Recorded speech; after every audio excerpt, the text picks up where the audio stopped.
നമസ്കാരം, പുതിയൊരു വീഡിയോയിലേക്ക് സ്വാഗതം. നമ്മൾ ഈ വീഡിയോയിലൂടെ പറയുന്നത് നിക്ഷേപകരെ കോടീശ്വരന്മാരാക്കിയ കേരള ഓഹരികളെ പറ്റിയാണ്. ആദ്യത്തെ സ്റ്റോക്ക് വി-ഗാർഡാണ്. വി-ഗാർഡിന്റെ ചരിത്രം ഞാൻ ചുരുക്കി പറയാം. BSc പഠനത്തിന് ശേഷം കൊച്ചി ചിറ്റിലപ്പള്ളി സ്റ്റെബിലൈസറിന്റെ നിർമ്മാണത്തിലേക്ക് കടന്നു. ഒരൊറ്റമുറിയിലാണ് അദ്ദേഹം ഈ സ്റ്റെബിലൈസറിന്റെ നിർമ്മാണം ആരംഭിച്ചത്. ആദ്യകാലങ്ങളിൽ അദ്ദേഹം ഈ സ്റ്റെബിലൈസർ സ്കൂട്ടറിൽ കൊണ്ടു നടന്ന് വിൽക്കുകയാണ് ചെയ്തത്. അതിനുശേഷം വി-ഗാർഡ് പടിപടിയായി ഉയർന്നു. ഇപ്പോൾ സ്റ്റെബിലൈസറുണ്ട്, ഹീറ്ററുണ്ട്, ഫാനുണ്ട്, കേബിളുണ്ട്. അങ്ങനെ ഒരുപാട് പ്രോഡക്റ്റ് ഡൈവേഴ്സിഫിക്കേഷൻ വി-ഗാർഡിൽ സംഭവിച്ചു. ഇനി എൻ്റെ ഓഹരി ചരിത്രത്തിലേക്ക് പറയാം.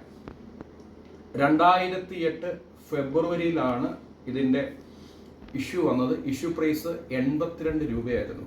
82 രൂപയ്ക്കാണ് വി-ഗാർഡ് IPO ഇറക്കിയത്. 2008 ഫെബ്രുവരി മാർച്ചിൻ്റെയൊക്കെ കാലം നമുക്കറിയാം. അന്ന് ലോകത്ത് എമ്പാടുമുള്ള സ്റ്റോക്ക് മാർക്കറ്റ് തകരുന്ന സമയമായിരുന്നു. 82 രൂപയ്ക്ക് ഇഷ്യൂ ചെയ്ത വി-ഗാർഡിൻ്റെ ഷെയർ പ്രൈസ് ആ ക്രാഷിൽ 40 രൂപയിലേക്ക് താഴ്ന്നു. പക്ഷേ അന്ന് എനിക്ക് ഈ സ്റ്റോക്ക് വാങ്ങാൻ കഴിഞ്ഞില്ല.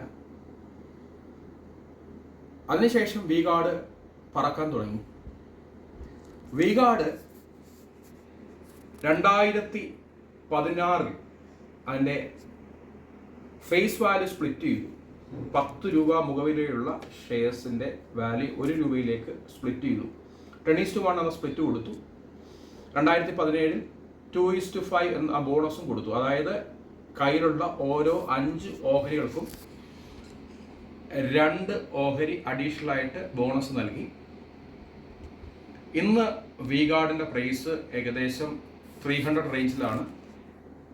ഈ സ്പ്ലിറ്റും ബോണസും കൂടി കണക്കിലെടുത്തു കഴിഞ്ഞാൽ ഇന്നതിൻ്റെ വില ഏകദേശം 5000-ന് മുകളിലാണ്. ഇത് റഫ് കാൽക്കുലേഷനാണ് ഞാൻ പറയുന്നത്. അപ്പോൾ ഇഷ്യൂ പ്രൈസ് 82 ആയിരുന്നു. ഇപ്പോൾ അതിൻ്റെ വില ഏകദേശം 5250 അടുത്ത് വരും. അപ്പോൾ ഈ 17 വർഷം കൊണ്ട് വി-ഗാർഡ് 64 ഇരട്ടിയാണ് റിട്ടേൺ നൽകിയത്. 64 ടൈംസ് റിട്ടേൺ. തീർച്ചയായിട്ടും ഒരു ഹ്യൂജ് റിട്ടേൺ തന്നെയാണ്. ഇത് കൂടാതെ വി-ഗാർഡ് വർഷം തോറും ഡിവിഡൻഡ് കൊടുക്കുന്ന ഒരു കമ്പനിയാണ്. അപ്പോൾ ഇതിൽ നിന്ന് നമുക്ക് ഉൾക്കൊള്ളാവുന്ന ഒരു പാഠം എന്ന് പറഞ്ഞു കഴിഞ്ഞാൽ, ഒന്നാമത്തെ കാര്യം, സ്റ്റോക്ക് സെലക്ട് ചെയ്യുമ്പോൾ പ്രൊമോട്ടർ ഇൻറ്റഗ്രിറ്റി നമ്മൾ തീർച്ചയായിട്ടും ശ്രദ്ധിക്കണം. വി-ഗാർഡിൻ്റെ കൊച്ചി ചിറ്റിലപ്പള്ളി നല്ല ബിസിനസ് എത്തിക്സ് ഉള്ള ഒരു മനുഷ്യനാണ്. അദ്ദേഹത്തിൻ്റെ എല്ലാ സംരംഭങ്ങളും വളരെ സക്സസ്ഫുള്ളായി മാറിയിട്ടുണ്ട്. അപ്പോൾ വി-ഗാർഡ് ഇൻവെസ്റ്റർമാരെ കോടീശ്വരന്മാരാക്കിയ ഒരു കേരള ഓഹരിയാണ്. ഇനി രണ്ടാമത്തെ ഓഹരിയെ പറ്റി പറയാം. അത് നിങ്ങൾക്ക് എല്ലാവർക്കും അറിയാവുന്ന MRF തന്നെയായിരുന്നു.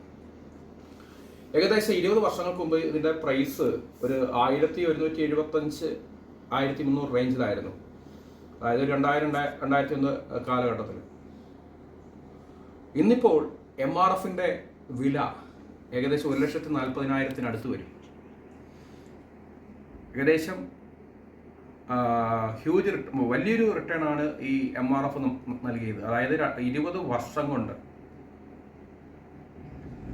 വെറും 1100-1300 റേഞ്ചിലുള്ള ഒരു ഓഹരി 1,40,000-ലേക്ക്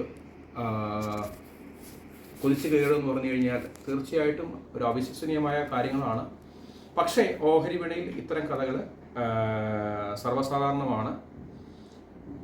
അപ്പോൾ ഇൻവെസ്റ്റേഴ്സിന് കോടികൾ സമ്മാനിച്ച 2 സ്റ്റോക്കുകളെ പറ്റി പറഞ്ഞു. MRFും അതുപോലെ തന്നെ വി-ഗാർഡും. ഈ 2 സ്റ്റോക്കിലും പ്രൊമോട്ടർ ഇൻറ്റഗ്രിറ്റി വലിയൊരു കാര്യമാണ്. അതുപോലെ പ്രോഡക്റ്റ് ഡൈവേഴ്സിഫിക്കേഷൻ. അപ്പോൾ നമ്മൾ സ്റ്റോക്ക് വാങ്ങിയിട്ട് വർഷങ്ങളോളം കാത്തിരുന്ന് കഴിഞ്ഞാൽ നമുക്ക് അഭൂതപൂർവമായ വളർച്ച ഈ സ്റ്റോക്കുകൾ സമ്മാനിക്കും. പക്ഷെ വേറൊരു കാര്യമുണ്ട്, ഇതിന് ഭാഗമുണ്ട്. 2008 650-670 റേഞ്ചുള്ള റിലയൻസ് കമ്മ്യൂണിക്കേഷൻ്റെ വില ഇന്ന് വളരെ വളരെ പരിതാപകരമാണ്. അങ്ങനെ സംഭവിക്കാം. ഇവിടെ റിലയൻസ് കമ്മ്യൂണിക്കേഷനും MRFും വി-ഗാർഡും തമ്മിലുള്ള വ്യത്യാസമെന്ത്? റിലയൻസ് കമ്മ്യൂണിക്കേഷൻ വളരെയധികം കടബാധ്യതയുള്ള ഒരു ഓഹരിയായിരുന്നു. നമ്മൾ ഓഹരി സെലക്ട് ചെയ്യുമ്പോഴത്തേക്ക് അതിൻ്റെ കടബാധ്യത നോക്കണം, അതിൻ്റെ ഡെറ്റ് നോക്കണം. ഹ്യൂജ് ഡെറ്റുള്ള ഓഹരികൾ കഴിവതും ഒഴിവാക്കുക. പിന്നെ പ്രൊമോട്ടർ ഇൻ്റഗ്രേറ്റ്. പിന്നെ ഓരോ ക്വാർട്ടർലി റിസൾട്ടും നിങ്ങൾ ശ്രദ്ധിക്കണം. എങ്കിൽ മാത്രമേ നമുക്ക് നല്ല വളർച്ചാ സാധ്യതയുള്ള ഓഹരി സെലക്ട് ചെയ്യാൻ പറ്റത്തുള്ളൂ. ഇങ്ങനെയുള്ളൊരു ഓഹരി ഞാൻ പറയാം. 2023 IPO ഇറങ്ങിയ ഒരു സ്റ്റോക്കാണ് ഓറിയാന പവർ. അതിൻ്റെ IPO പ്രൈസ് 118 ആയിരുന്നു. ആ 118 നിന്ന് ഏകദേശം 2 വർഷം കൊണ്ട്, 2 വർഷം ആയില്ല, സ്റ്റോക്ക് 118 നിന്ന് 2197 കയറി. ഇനി അത് വളർച്ചാ സാധ്യതയുള്ള ഓഹരിയാണ്. അത് തീർച്ചയായിട്ടും ഇതിനകത്ത് ഇൻവെസ്റ്റ് ചെയ്യുന്നതിന് മുമ്പ് ശ്രദ്ധിച്ച് പഠിക്കുക. ഇത് റെക്കമെൻഡേഷൻ അല്ല, ഇതൊരു എഡ്യൂക്കേഷൻ പർപ്പസിന് വേണ്ടിയുള്ള മാത്രമുള്ള വീഡിയോ ആണ്. ഈ ഓറിയാന പവർ എന്ന് പറഞ്ഞു കഴിഞ്ഞാൽ അത് ഒരു സോളാർ സ്റ്റോക്കാണ്. അതിൻ്റെ മാർക്കറ്റ് ക്യാപ്പിനേക്കാളും കൂടുതലാണ് അതിൻ്റെ ഓർഡർ വാല്യൂ. അത് ഓരോ ക്വാർട്ടറിലും നല്ല രീതിയിൽ ഗ്രോ ചെയ്യുന്ന സ്റ്റോക്കാണ്. ഇനി അതിനകത്ത് വളർച്ചാ സാധ്യത ഉണ്ട്. ഓക്കെ, അപ്പോൾ താങ്ക് യു.